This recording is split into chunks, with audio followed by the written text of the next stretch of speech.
Today's guest is Roshan Kalra, and I've known him as an investor around Oklahoma City, but also as a dentist. I think we met at a luncheon, one of Jacoan's. Was it one of those breakfasts? It was a lunch. Okay. Yep. But I followed his journey and just really been inspired by him and his intentionality. And what I know about him is he's gone from dentist to investor. He does public speaking. He's got he does some mentorship. And he's really, and his passion would be world traveling, right? Maybe we'll get into that too. I love traveling. I mean, he's, in my opinion, he's life in air, right? You've created your life, your job, and everything matches into that. So yeah, I used to tell people that I would book my trips first and then figure out the rest later. Do you still do that? Yeah. So what I want to hear about today, Roshan, is what you were thinking when you were a 15 to 20-year-old. You're first American generation here. How did you decide to be a dentist or do that? And maybe even through dentist school, like what were you thinking to make you be different from everybody else in regards to being where you are today? Yeah, cool. Well, first of all, thanks, Marty, for having me on. Appreciate it. It's an honor. That's a cool question because, people often talk about, when I'm on podcasts, about post-dentistry, how I started investing, things like that. But if you go even further back to 15, 20-year-old, I don't think I've ever been asked that question before. And I would say that I didn't have this idea of financial freedom in my head. I think I had an innate business sense. I was back when I was like in high school, 15 to 20, or 15 to 17, I was flipping iPhones, flipping phones. I was, buying a phone, selling it for $50 more, and kept doing that until my goal was I just want to get enough profit to have my own phone for free. Okay. And so I would get like a new iPhone for free, or from the profits of doing that. And I kept doing that. And then in college, it grew to, I was flashing Xboxes, I was detailing cars. I think I always had that sense of I want to create income. I didn't have any bigger purpose until probably my third and fourth year of dental school is when I decided that I want to have freedom in my life choices. And I wanted what was financial freedom. I didn't know it was called financial freedom, but that's what I wanted. And I was 3-4 years on the path after dental school into F.I.R.E, and I didn't even know, I had never heard of F.I.R.E. And then someone told me, oh, are you on the F.I.R.E path? And I'm like, what is that? And they were like, financial independence, retire early. I was like, yeah, that's exactly what I'm doing. So unbeknownst to me, I was on that path, but I didn't know that was a thing. And then, so. Did you work jobs in high school, or was it strictly flipping phones? That was, I did, in summers, I worked as a dental assistant. My dad's a dentist. I used to work for him, but that was kind of a shoe-in. That was, that was nepotism at its best, got the job because my dad owned the office. I don't think I was a good assistant by any means. But I worked summers doing that, and then during the school year, I would be flipping phones, and then, college. Do you have siblings? I have one older brother, and he's also a dentist. Is he? Yeah. Okay. So it's in the family, and I was always the black sheep of the family. When I was growing up, I never wanted to be a dentist, and I think that stemmed from as a younger kid, you don't want to do what you kind of want to go everything opposite of your parents.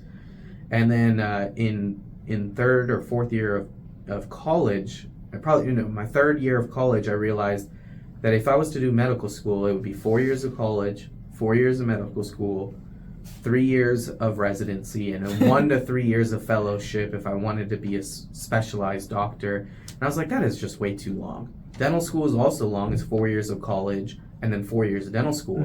But after that, you can go out and start earning income and not really losing years to opportunity cost. And so when I started to put all this together and realized, looked without or as little bias as possible, looked back on my life and realized, my family was, I never feel like I was super wealthy or anything like that, but I never felt like I was wanting things.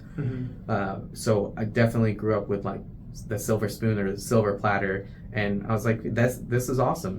Why wouldn't I want a life like that for me and my future family? Did your dad come here to practice? Was he a dentist? So he was a prior? dentist. Yeah, he was a dentist in India. And actually, his story is kind of crazy too, because him and my mom are a love marriage. And back in the day, in the 80s, that was very unusual. It was mostly arranged marriages. So my dad's family didn't actually approve of my mom. Wow. And so the only way they were going to get married is if they left India. And wow. And at one point... That's cool. Yeah, it was very cool. And at one point, my mom had an opportunity to leave India. And she was like, my brother's in America. I'm going to go. And if you're wanting to come with me, you come. If you're not, don't come. And like, she gave that ultimatum. And my dad in 85 left. And they got married, they left, they went to New York City. My dad used to be a taxi cab driver. He used to sell hot dogs on the street. I mean, I could never work as hard as my parents did. Mm-hmm. My mom used to sell jewelry at the farmers markets and like those night markets and things like that. They worked super hard to save up every dollar to give a better life for their kids. And really when did your admire dad that. become a dentist? How soon after coming here? So if I remember correctly, I believe he went to dental school in either 87 or 88. So it was 2 to 3 years after. He had been working his entire time to get into dental school. And I remember a joke. He said he just took a test thinking he would just ace it because he's like a dentist in India, and he failed it miserably. He's like, I had to study really hard to pass the test. And luckily, dental school is 4 years. And back in that time, if you were a foreign trained dentist, you only had to do your 3rd and 4th year. So he went to NYU and did his 3rd and 4th year. And I'm not 100% sure on the dates, but I think it was 88 to 90. And then he practiced for a year or two, and then he went to Tampa, Florida. And then that's when you were born. Yeah. So you've always known your dad as a dentist. I've always known my dad as a dentist, yeah. And my mom is a hustler. Yeah, sounds like it. Yeah. I mean, she made it happen even with the marriage. Yeah, she is...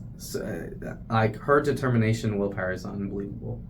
It can get on my nerves sometimes because I'm sure. when it gets used against me, it's like there's no stopping it. But you have to admire the hustle. Mm-hmm. That's cool. Okay, so you grew up in Florida, got an older brother, and you're flipping phones, you're doing the entrepreneur thing. At least you're looking back, you're realizing that you had that entrepreneur spirit. Yep.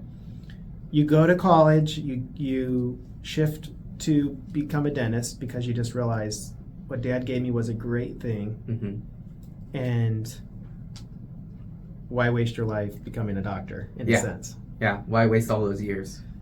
So you become a doctor and you start practicing. How did you get from Florida to Oklahoma? Yeah, so my 3rd year, I think I was one of the first people in my dental class to actually commit to some kind of position or job. Most people didn't commit into their 4th year, and many people until like 6 months before they graduated. Mm-hmm. In my 3rd year, we had these vendor fairs where different kinds of companies could come and talk to students, and they only allowed it once a year because, of course, there's some conflicts of interest there. Yeah.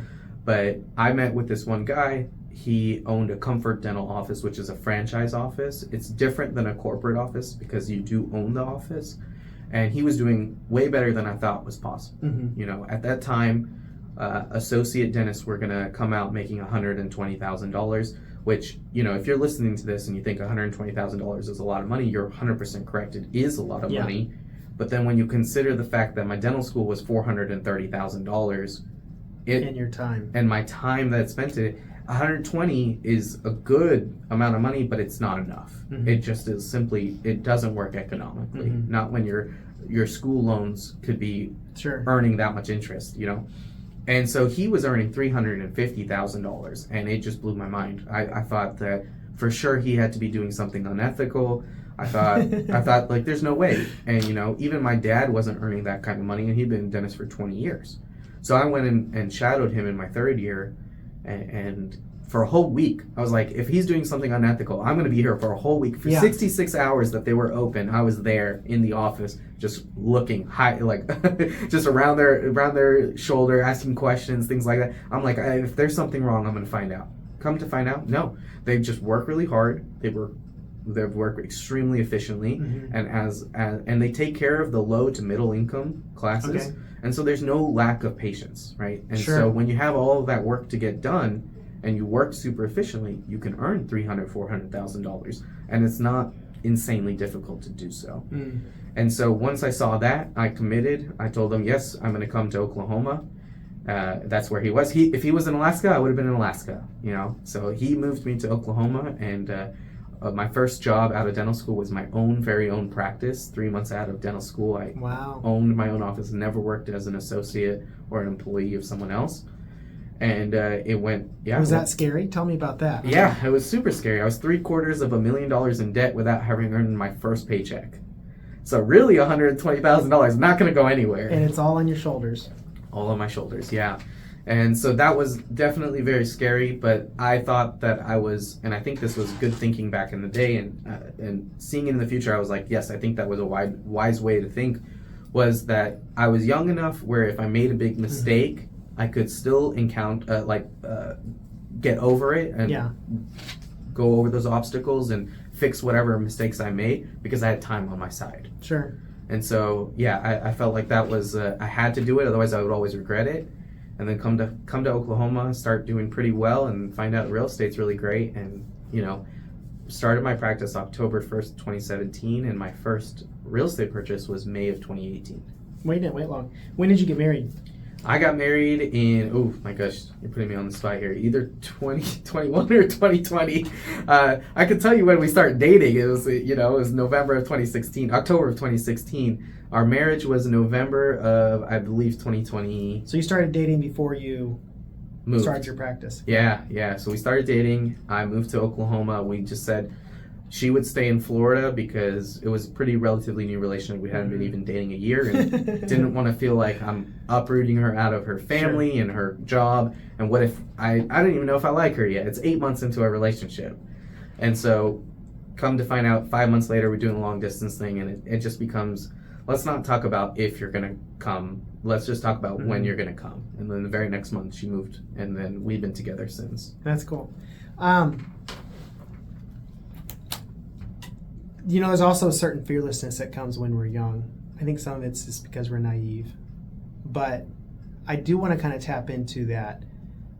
I mean, you moved here, you said $750,000 of debt. Yeah. And you are not under somebody. That's right. You are an owner-operator. Yeah. But working on people's mouths and trying to pursue everything you've been learning. So, what kind of? Let me do this. If you could give yourself we'll say what were you, 25, 28? 25, yeah. 25. If you could give your 25-year-old self advice right now, what would you tell him? Other than buy Bitcoin? That's a good one. I would just say, no, just stay the path. You know what I would have done? Instead of opening a brand new office, I would have bought into an existing one. There was an existing Comfort Dental that I could have bought into, and I would have made more money earlier on into my career. And that would have helped me explode my real estate holdings back then. I was limited by the fact that I truly, as a brand new practice owner, I'm a slow dentist. Sure. And the office itself is slow. So you have slow compounding on slow. My first year out, I made less than most associate dentists would make. And I had practice loans and, all those loans and cost of living to pay for. And so that was tough. But the only difference I would make is just maybe join an existing office as opposed to starting a brand new one. An existing, yeah. Yeah, that would be the only difference. Still the same company, Comfort Dental. I thought everything went really well. You made your first real estate purchase. Was that a primary residence or was that a rent house? It was a portfolio of 8 rental houses. You started with 8. 8, yeah. My very first purchase went from one condo that I bought with my loan money in dental school that I lived in. And I bought it for $60K, and I sold it in 2018 for $120. And because I lived in it, 2 of the last 5 years, there was no capital gains. Sure. So I had a decision: do I take this $120? Do I put it against my $430,000 of loans, or do I use it and put it as a down payment? Well, I ended up using it and putting it as a down payment for these 8 houses. It was $595,000 at that time. And believe it or not, I was so hungry for a deal. I was looking everywhere. I was looking on Zillow. I was looking on MLS. I didn't know too much about wholesalers at that time, but I found the deal off of Craigslist. Yeah, I bought off Craigslist. And it was the sketchiest deal ever. Like, the English was broken. It was one, you know, when someone writes and it's one long paragraph and there's no punctuation? That's what it looked like. And I'm sure so many other people saw that and thought it must have been a scam. I was hungry enough where I was like, let me just call him and see what happens. Call him and find out. This is an Iranian dude who has spent his life, or last 10, 15, 20 years here in Oklahoma City building up these 8 houses, paid them all off in cash, and was selling the whole thing so that he could retire and move back to Iran. And so that was a lot of money. And that was a lot of money, yeah, $600K. And so that's exactly what he did. And I think a lot of people must have passed over it because of just the way it was written, how scammy it looked. And, you know, I took advantage of that. And now 2 of those houses I sold and funded my wedding. The other 6, one of them I sold because of there was a refinance that messed up. They were supposed to refinance all 6 houses, and they only refinanced 5 of them, and they left the 6th one free and clear. And by the time the issue was resolved, the interest rates had gone up by 2%. Or by the time that was figured out, the interest rates had gone up by like 2%. So there's no point in refinancing this. It wouldn't cash flow anymore, so I just sold that one. So I still have 5 of the 8, and then I refinanced those 5 and got another couple $100,000 out of it. So yeah, what are those 5 worth today?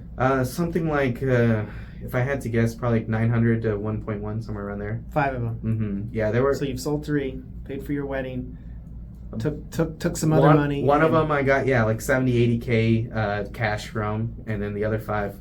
What'd you do with the 70,000? I put it to hard money lending, actually. Okay, so you made it bigger. Yeah, absolutely. Wow, that's cool.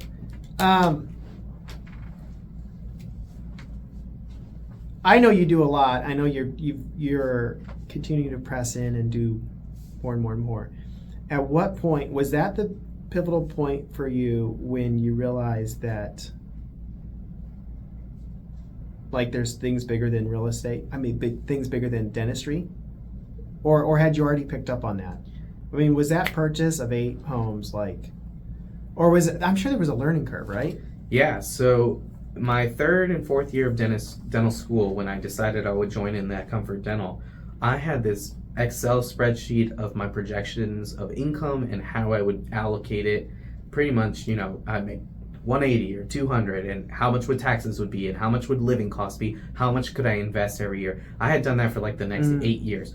And so what I decided in my, I can't remember if it was my 3rd or 4th year of dental school, was that as soon as I graduated dental school, I would achieve financial freedom in 10 years or less. Okay. So at that point, I was reading every finance book that I could, every retirement book that I could, and somehow I never saw F.I.R.E. I just read books, so I guess F.I.R.E. was on the online forums. I wasn't on online forums. And I came to find out the only way to scale in a predictable and profitable manner, for sure, was through real estate, through the BRRRR method, through buying houses, cash flowing, and just keep doing that over and over again. Because of the leverage, right? Because of the leverage, right. You could do it through stocks easily, but you need $4 million. And I was thinking I wasn't going to have $3 to $4 million that I could pull, you know, that 4% that you can pull every year from. And so I didn't think that was going to happen to me. I just didn't see a path in 10 years to collect $3 to $4 million. But I did see a path in 10 years. Hey, I can just keep buying houses. And if I buy 50 to 100 houses in Oklahoma's market, I think I could do this. And you know, it happened in 6 years. That's cool. Yeah. So it kind of comes back to a plan now, and you being intentional about learning and growing. I'm curious to know what your dad and your brother think of you. Are they following the same journey? I mean, where are they? Do they think you're crazy? Yeah. Are you still the black sheep? Yeah, that's still a really great question. I think in Asian families, they don't like risk. But if you have proven yourself, suddenly you're like, oh, you're great. You're doing awesome. We like this. So actually, when I was buying my 8 houses, my parents told me my dad had a really bad experience in real estate. He invested as a general partner in a motel, and it was a big motel, and the operator actually scammed every one of the general partners, took the money, ran off after like a year to a different country. And so he had this huge black mark on real estate, and so him and my mom thought I was crazy and thought that I shouldn't be investing in real estate and should just be focusing on dentistry. 5-6 years later and tens of millions of dollars of real estate later, now not only do they support the vision, they see the vision, but on one of my commercial purchases, I'm partnered up 33% me, 33% my brother, and 33% my dad. That's awesome. Yeah, so not only did now they see the vision, but they also bought into it, literally with their dollars. Sure. That's cool. And your mom should just be like the property manager. Just makes things happen. Yeah, I mean, she could. I don't think she has any desire, but I bet if she could, I bet if she wanted to, she would be a really good one. She's the right type. She is the right type. She has to pay rent. Exactly. Yeah, she is exactly the right type. Yeah. That's cool. So you did, and you were a dentist for about 6 years. 6 years, yep. And then you sold that? Yep, I sold out of my dental office, and now the only dentistry I do is charity dentistry, volunteer dentistry. And that's just your way of giving back. Yeah. And making your time priceless. Yeah, so the real reason I went into dentistry was, there was this one experience when I was working one of those summers as a dental assistant. I saw a lady come into my dad's office crying and in pain. And she was sobbing hysterically because the tooth was so infected, it was hurting her so bad. And after the procedure was done, she left crying, but this time was crying in happiness, right? She was so happy that someone was willing to see her that day and take her out of pain and help her really understand what she needed and get her taken care of. And that's really was the pivotal moment for me to be like, when I look back on it, when I see that, I'm like, why didn't I know that dentistry was for me at that time? But yeah, that's really when I look back, a defining experience for me to be like, yes, I should do dentistry. And now that I've completely transitioned out of it, I still want to do and help, because that was the original reason I wanted to get into dentistry. That was my why. So now I choose to help by two ways. One, I try to help other dentists achieve financial freedom so that they can go and pursue whatever they want to, and most dentists want to continue doing dentistry, or at least in the volunteer charity aspect, so we can have a bigger presence. If more dentists have financial freedom, we have a bigger presence of volunteer dentists.